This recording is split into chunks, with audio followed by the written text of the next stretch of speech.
Эксперты заявили, что у бывшего президента Грузии Михаила Саакашвили серьезное заболевание мозга, которое может привести к коме и, возможно, летальному исходу, говорится в заявлении аппарата омбудсмена. В связи с ухудшением состояния заключенного его посетила группа специалистов, собранная омбудсменом Грузии Нино Ламджария. Подтвердили необходимость его немедленного перевода в высокотехнологичную больницу. Николас Кипшидзе, личный врач третьего президента Грузии Михаила Саакашвили, считает, что во время лечения Саакашвили может потребоваться добавление психолога и психиатра. Как он заявил журналистам, после посещения Горийского военного госпиталя для здоровья Михаила Саакашвили все еще существуют угрозы. Меня попросили связаться с Мариам Джишкариани. Это глава альтернативной комиссии, которую президент просит приехать в эти несколько дней, чтобы разобраться в этой ситуации. Я считаю, что к этой большой группе необходимо добавить психолога и психиатра, чтобы продолжить его лечение. Спасибо коллективу больницы, главврачу, лечащему, доктору и так далее, сказал Кипшидзе. Он пояснил, что Михаил Саакашвили хотел, чтобы в Горийском военном госпитале было такое же окно, как и в Глданской тюрьме, что привело к незначительным осложнениям. Однако, по словам Кипшидзе, ему обещали решить проблему. Сегодня я встретился с Бадрагом, администрацией больницы, а думаю, что на этом история закончилась и таких инцидентов больше не будет. Хочу сообщить, что окно сейчас в норме, но насколько мне известно, он хотел установить окно, как в Глданской тюрьме,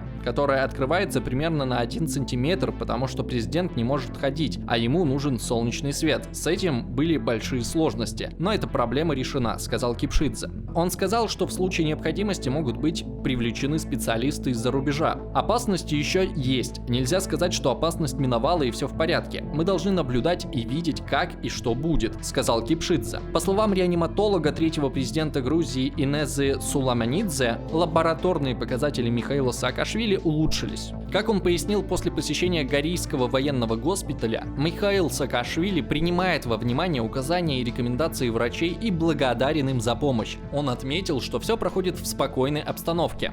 Господин Михаил Саакашвили всем этим доволен. Сегодня все на кону, его эмоциональное состояние на очереди, сказал Суламанидзе. Он объяснил, что Михаилу Саакашвили разрешено открывать окно и нет никаких проблем с отключением связи.